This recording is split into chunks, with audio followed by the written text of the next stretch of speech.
Okay, hello, good afternoon, everyone. This is Jimmy Lecauco again, broadcasting live on Jimmy Lecauco Live. We've been absent for about 2 weeks, and now we're back. We're going to talk about telepathy this afternoon. What it is, what it can do, and how to do it would be in the seminar. About 2 weeks ago, we had a seminar on telepathy, and there were so many who enrolled. We had to open another class to accommodate them. I didn't realize there were so many people who were interested in the subject of telepathy. So now we are going to discuss it and tell you about this psychic ability. Telepathy comes from two Latin words, which means to feel. This is tele is far, and pathos is to feel. So telepathy literally means, or etymologically, it means feeling from afar. Telepathy is one of the most common and the most easily demonstrated ability that we have as human beings. All of us have this ability, but some are more adept at it, some are more developed than others, but everybody has. It's part of our mental faculty. It's not something special to anybody. It was in 1970s that telepathy was extensively studied by one scientist from Duke University, Dr. J.B. Ryan, who conducted one of the first scientific experiments to show whether there is telepathy or not. And he did it for over more than 20 years, trying to establish whether there is such a thing as telepathy, because mainstream science does not believe there's such a thing as ESP. They said it's nonsense, it's pseudoscience, there is no proof. There is a lot of proof. The problem with people who have been skeptical about this and who criticize uh, this thing is that they never look at the evidence. There's a lot, especially now. See, that was still in it was 1970. But now there are more evidence gathered, especially by the Institute of Demonic Sciences in Sausalito, California, by Dean Radin, who established that scientifically, without any doubt, that such a thing exists. And telepathy, you can find it everyday life, but we don't realize it's telepathy. For example, somebody calls at home, and you at once says, must be Uncle so and so or Uncle Joe. And when you answer the phone, it's Uncle Joe on the other line. But Uncle Joe has never called you for the last 10 years. How did you know? That's telepathy. Or somebody that you're thinking of very day you meet that person. So this is again another example of telepathy, or something you just think of, or just that comes to not think of, something that comes to your mind. See, this is one thing about telepathy. It is not something that you think of or you analyze. It's something that comes to your mind spontaneously. And that is why even in our telepathy exercises, I tell the participants not to think, not to analyze, but just to be aware of what happens in your mind. The first thought that comes to your mind, that's usually correct. That comes from your intuition, comes from your right side of the brain, comes from your subconscious mind. When you analyze it, it comes from your reasoning, it comes from your logic, verbal, and that can be wrong. This comes coming from the left side of the brain, or the analytical or logical side, part of the brain. But psychic ability or psychic perception happens on the right side of the brain, subconscious. And that's why when you try to analyze, it gets haywire, it gets wrong, because it's not coming from there. is on the right side of the brain, the intuitive side, the nonverbal side of our brain. So telepathy was studied by Dr. J.B. Ryan for maybe 20 years or more. He has accumulated so much data that it would really take somebody so skeptical not to believe in it. He has lots of data. And how did he do it? He used 5 symbols of the Zener card. No, this is called the Zener card, probably developed by Zener. I don't know who he is. But the Zener card consists of 5 symbols. These are, we will try to do this or to show this on the screen, what the Zener cards look like, because it's very important. Okay, here are the Zener cards on top of this screen. You see here the symbols of the circle, a cross, 3 waves, a square, and a star. These are the 5 symbols of Zener card, which was used by who's this? J.B. Ryan of York University. How did he do this? He would put somebody on the other side of a room, or the other side of a wall, and one is holding this Zener card, and the other one on the next to whom it is being transmitted will tell what is the symbol that you open the card one by one.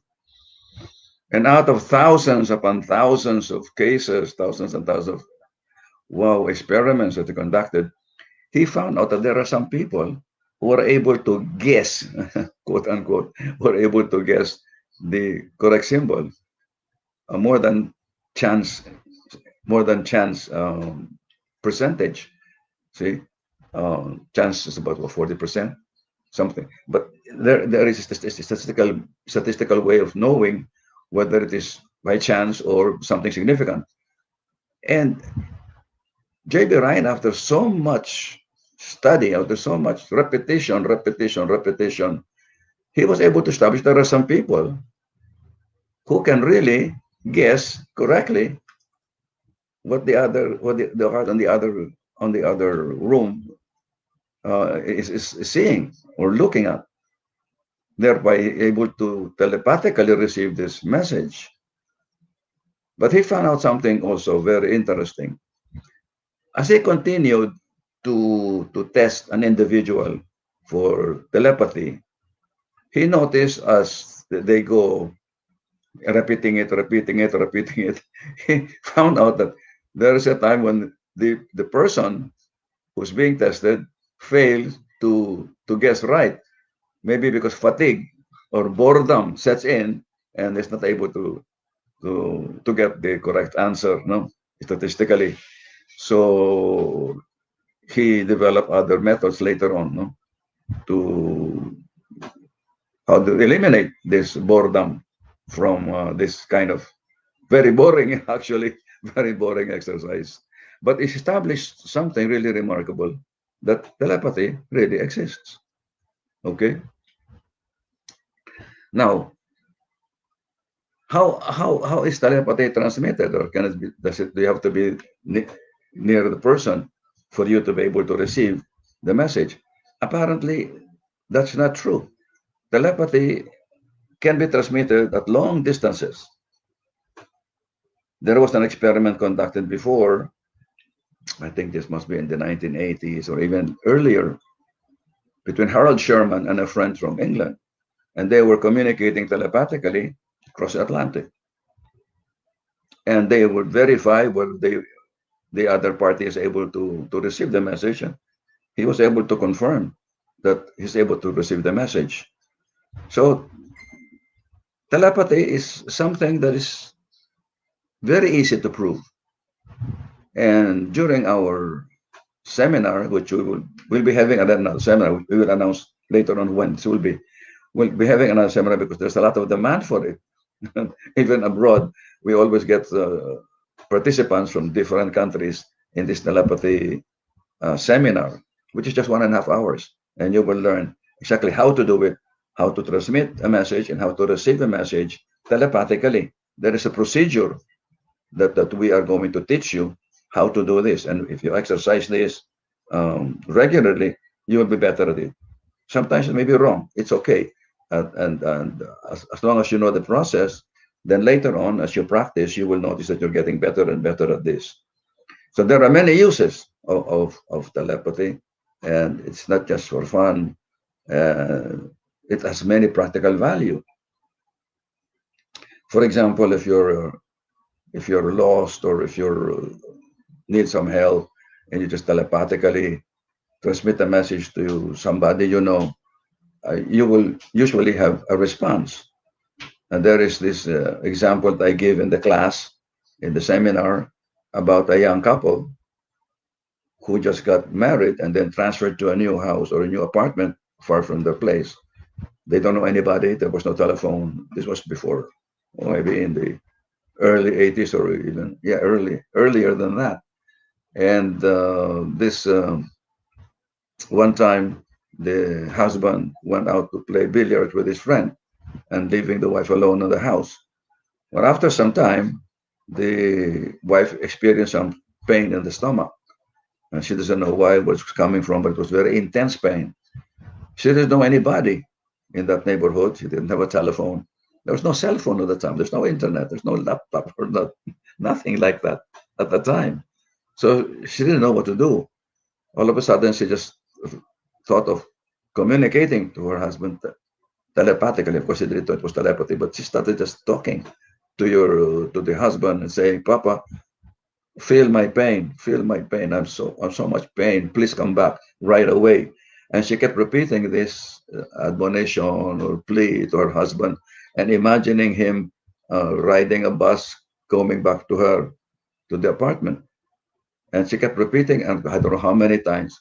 And now the husband in the billiard hall suddenly stopped playing and felt like going home and excused himself from his friend because I don't know. He said, I just feel like going home. I don't know why, but it's a very strong feeling for me to go home. So he went home, saw his wife lying on the floor, writhing in pain, and brought her to the hospital. So this is one case. There are so many cases of telepathic communication between lovers, between people emotionally involved, parent and child, twins, especially. A very good telepathic rapport, and, and, and, and there is no doubt about this. But still, because of mainstream science, because of the skepticism of scientists, psychologists, etc., the mainstream psychologists and psychiatrists, I don't believe in this. So this is nonsense, according to them. But I have spent a lot of time studying these things, and I tell you, what I found really amazed me. You know, I started this study as a skeptic. I went out to prove that it is nonsense because I was after the logic behind it. What's the logic behind it? What's the rationale? And until I found out what it was, I didn't believe it. And until I did it myself, you see, only when you have experienced something can you be sure that it is true. Otherwise, just knowledge, something that may or may not be true. But once you experience something, there's nobody who can change your opinion about it. For example, seeing ghosts. I have seen ghosts. I've seen ghosts in my dream. I've seen ghosts when I'm awake. I've seen ghosts when I'm in trance, and I've communicated with some spirit on the other side. And nobody can tell me it's not true. So nobody can convince me I was hallucinating. No, it's something that I've experienced several times. But if you don't experience this thing, anybody who tells you that ghosts are true, you will not believe it. And you are right not to believe it. I think you are correct not to believe it if you have not experienced or never seen it. But then you cannot say that it doesn't exist because you have not experienced it. You can say maybe it does, but until you have experienced it, you will never believe it and never, agree that it is true. And so many of these psychic phenomena that I have studied are not believed in because many people have not experienced it. But once you have experienced it, then you say, oh, it's true. For example, I was interested in finding out whether it's true if some people can walk on fire without getting burned. I said, it's impossible from the point of view of physics, of science, and biology, chemistry. It's not possible for you to walk on fire without getting burned. But there are certain people in India, in Indonesia, in Fiji Island, and in the Philippines to a certain extent, there are people who walk on fire. So I found out in Tagaytay at that time, in a restaurant there, there's every weekend, there is a group called the, how do you call it? Sayaw sa Apoy. You know? And I went there and we were doing some, uh, how do you call it? We were televising, yeah, under Maria Montalibano, we televised his firewalkers in Tagaytay. And I didn't know what that she would let me, or she would ask me to walk on fire. She told me, Jimmy, you take off your shoes. And I said, why? You're gonna walk on fire. I know.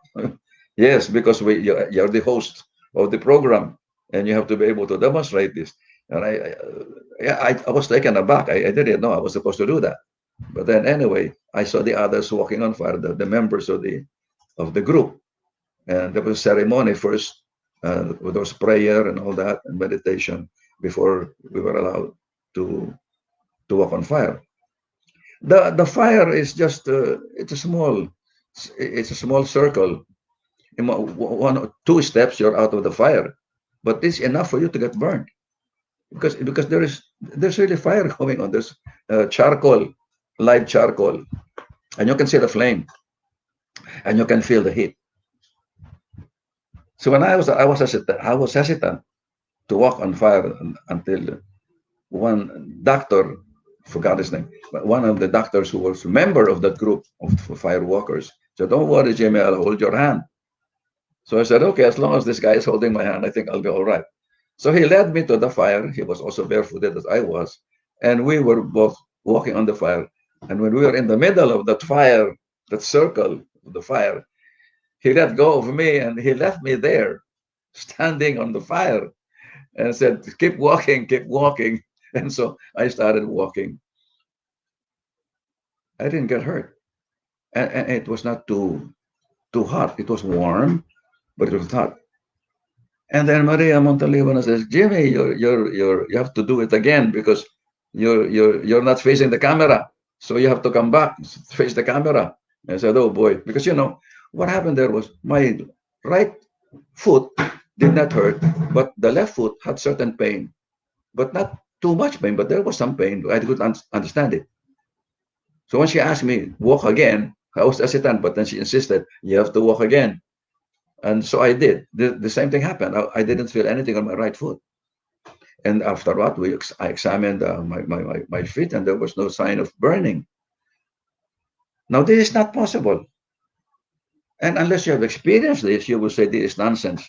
This is mass hallucination. This is hypnosis. This is mass hypnosis. Blah blah blah blah blah, and so many other things.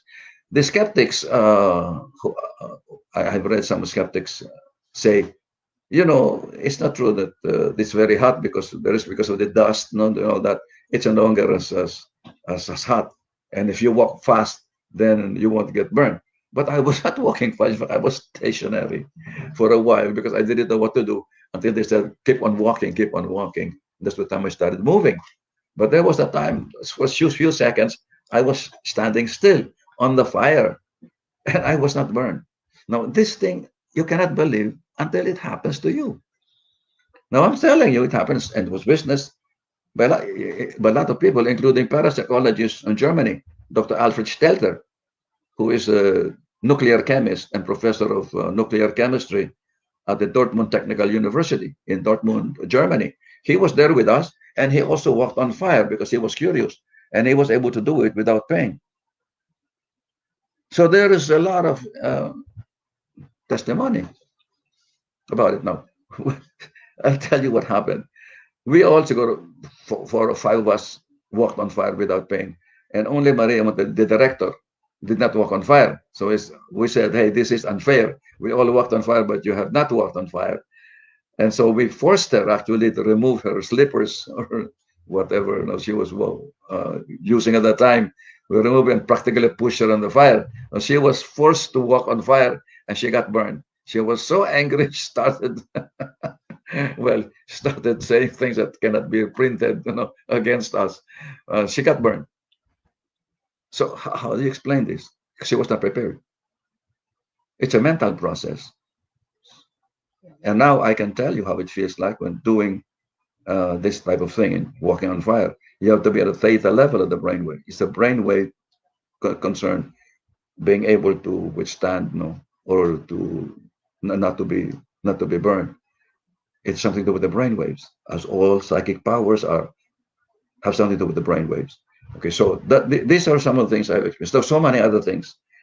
So telepathy is only one of them. I would go home one day, and I would I would bring something to my wife, say a loaf of bread, and my wife tells me, "Oh, I forgot to tell you to bring a loaf of bread on your way back from the office." And I said, "Oh, here it is." And several times I would bring eggs, and without her telling me, and I would be bringing eggs. So many times it happened that she would ask me to do something without her telling me verbally. That's telepathy. Okay. Oh, there are some questions now coming in. Shane Olanda, what book can you recommend to further develop one's gift? Before there were so many books on this, but now no more. My book, Understanding Psychic Powers of Man, is one very good book on this, but I'm not sure whether this is still available at the National Bookstore.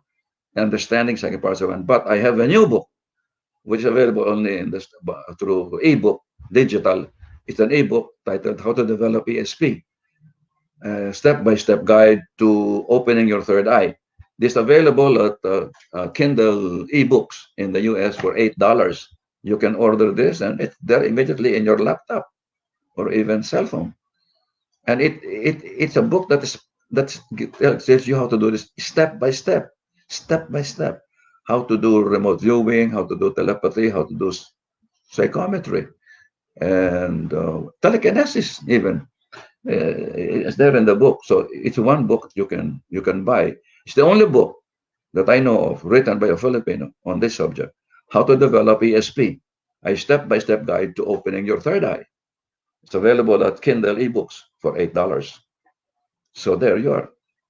Sir Jaime, alam po ba nyo ang gifts ng isang tao sa isang tingin lang ninyo? Sometimes I'm able to tell.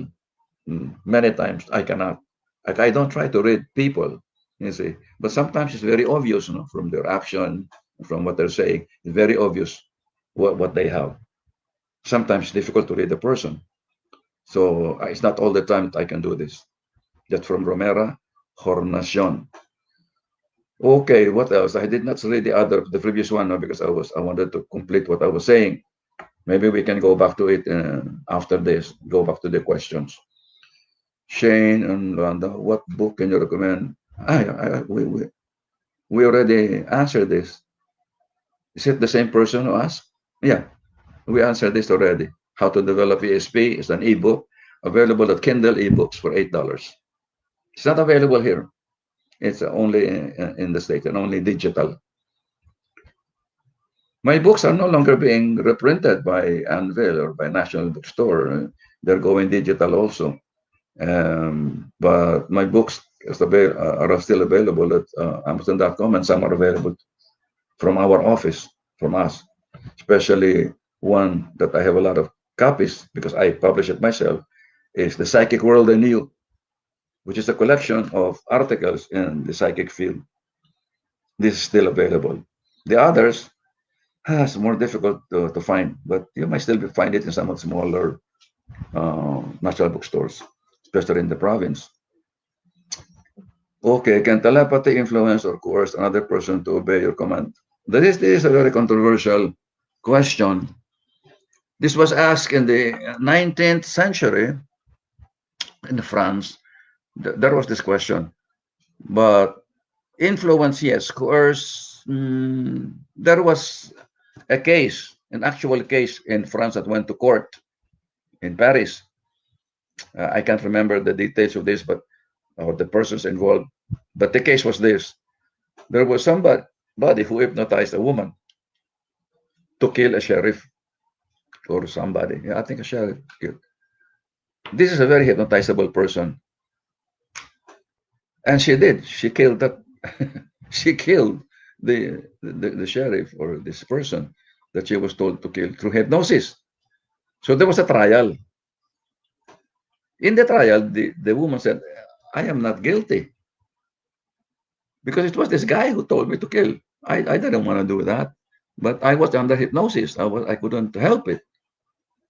So in this case, the court hired or not hired. How do you call this? They called on two experts. I forgot the name of the expert in France who testified if a person can be forced to do so. The problem was they differed in their opinion. One of them said, yes, it's possible to do that, to have somebody get hypnotized and do what he wants you to do. The other expert says that's not true. You cannot, because once you are asked to do something you don't really want to do it, you will get out of trance. You'll get out of hypnosis, and therefore you will not do it. So these are two contrasting opinions by two experts. So what did the judge do? Well, he sentenced the woman very short, how do you call it, punishment, and gave more punishment to the one who hypnotized her. And that's how he resolved this issue. And that's really a public case. You can read it somewhere, maybe in the internet. But I cannot remember the name of the people. But maybe one of these days I will remember it or look for it. But one thing, another experiment was conducted by Dr. Montague Ullman and Stanley Krippner at the Maimonides Dream Laboratory in Brooklyn, New York in the 1970s. They were able to influence a dream of an individual who was asleep. So the two scientists, Montague Ullman and Stanley Krippner, gave a telepathic mission, telepathic command to somebody sleeping. And when, let's say, to draw something or to say something when he wakes up or scratch his head or whatever. And after that, they were able to prove that the person did what they asked him to do. So it is possible to influence a person who is sleeping. How do you do that? Through telepathy. Because telepathy can be transmitted while the person is awake or while he is asleep. In fact, one of the applications that I suggest in telepathy is somebody owes you something and he doesn't want to pay you. You do it when you're asleep to bombard him with telepathic signal to give you a check or to pay you. And he will do it eventually if you have a strong telepathic transmission powers. So this is another way. If somebody resists you unconsciously, you do it when he's asleep. Okay, any other question? Where was I? Well, how much time do we have? How much time do we have? We have only 2 minutes. Okay. Any other questions? Arvin, Capasilio, we are all connected. We live in an invisible world wide web. Yes, and you know what, Arvin? Quantum physics proves this, that we are all in the quantum level entangled. That's called quantum entanglement. And from the esoteric standpoint and higher consciousness, it is true. We are all connected. There is an invisible connection to all. We're all part of the same. That's why it is said you cannot hide anything. That's why Jesus Christ said that in the Bible. Everything that's hidden will be revealed. Nothing can be hidden because of the Akashic record also. So it is true. Okay, there came Tan Rocio. When they attend your seminar, does it open the third eye? What if they are scared to see spirits? It won't open your third eye. No, don't worry. You know, this third eye is so misunderstood. Third eye means clairvoyance, and we all have it to a certain degree. This seminar will not do anything, will not harm you. It will give you certain abilities and sensitivity to certain problems that may arise. It will not open your third eye. Third eye is clairvoyance. In my ESP course, yes, it will open your third eye. The book on how to develop ESP. That's also it's clairvoyance. The third eye means clairvoyance, and it is something that everybody has. But it is this seminar on telepathy will not necessarily open your third eye. You won't see ghosts or get communication from the spirit world. No, it's very safe. Don't worry about that. Okay, I don't think we have too much time. We'll see if there are some more questions. I'll try to answer it. What is the purpose of a life dance? What the heck is a life dance? My sister and I attended a seminar regarding this, and this amazed. I've been able to do this since I was amazed. I've been able to do this. I thought I was crazy and possessed. I don't know what you mean by life dance, unless you're talking about this person who's doing used to do this. I attended that once, where you move a certain way, and you don't know why you're moving. Forgot his name. He's now doing it in the province, and it's really quite life changing. Really amazing. I did that many years ago in the 1980s, or yeah, the 1980s, late 80s. So Monique Delara says, "Is telekinesis really exist?" Oh my God, Monique, where are you? When were you born? Try to Google telekinesis and try to look at Uri Geller. Uri, Urigeller.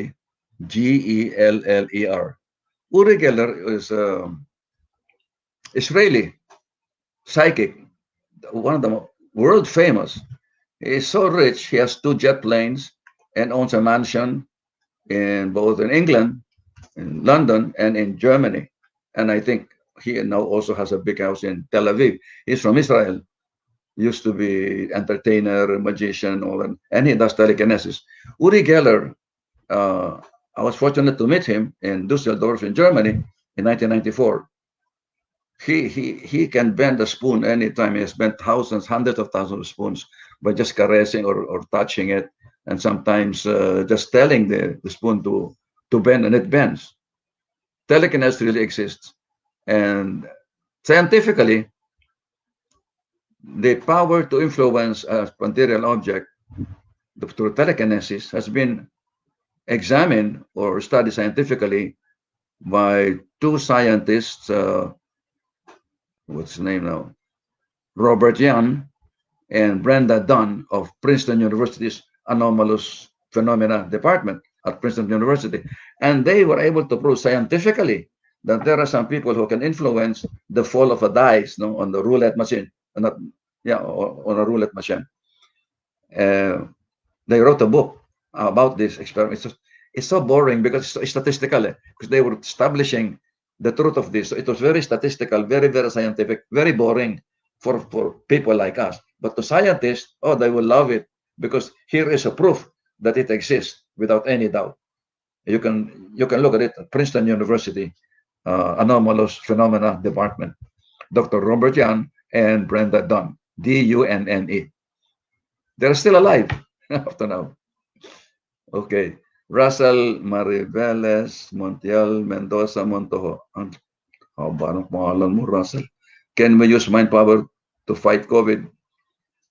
Okay, there is no proof it can be done, but I believe that you can, how do you call it, improve or develop or improve your immune system through mind power. That much I can tell you. Yes, it can be done to improve or to boost your immune system. Yes, that can be done through mind power, and especially through the meditation with the chakras, because the chakra has connection with the endocrine glands, and by stimulating the chakras, which influence the endocrine glands and the vagus nerves, it can influence the immune system. I'm not saying it can cure COVID. I'm not saying that.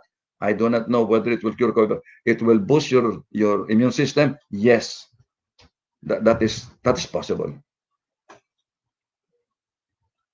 Okay, wala na tayong time. No? There's no more question. If you have some more question, you can. I'd like to announce our coming seminars, which you can join in, and we shall be flashing this on the screen. Okay, where are you? Sandali lang. Hold on. We're working on that. We have the following online seminars for the month of May. Now take note of this. Put it in your cell phone. We have another telepathy exercise or telepathy seminar on May 1. That's Saturday, May 1, 10 a.m. to 11:30. Sometimes we go up to 12 noon. It's only 1,500 for the telepathy seminar on May 1. Then we have Soulmates, Karma and Reincarnation, where we discuss this concept of reincarnation, the proof of reincarnation, the denials or the objections to reincarnation. And we talk about karma and to correct the misconception about karma. And why is it that when we do something, you incur karmic debt? No? And then we talk about two people who become soulmates and what are the criteria or what are the conditions or how do you know whether you met your soulmate? And then how to meet your soulmate or perfect partner. There is an invocation or process that we will teach you how to do this. So that will be on May 15, 2021, Saturday, 2 p.m. to 5 p.m. That's 3 hours. And the fee is only 3,000 pesos. And then we have self-healing through visualization. This is something that we all need in this pandemic thing. We all need a method that we can heal ourselves through our mind, through imagery. Just by creating an image, you can heal yourself. The seminar will be on May 29, 2021, Saturday, 10 a.m. to 12 noon. And the fee is only 2,000 pesos. Please see the links for the online registration forms in the comment section. Well, just for now, we can say you can call, 0998 988 6292. That's 0998 988 6292 or 8810 7245. 8810 7245. Okay? Or text 0998 988 6292 or email jaimetelecauco@yahoo.com. So all this, you can ask any questions in any way, whatever. So this is Jimmy Lecauco signing off for now, and see us again in our next broadcast.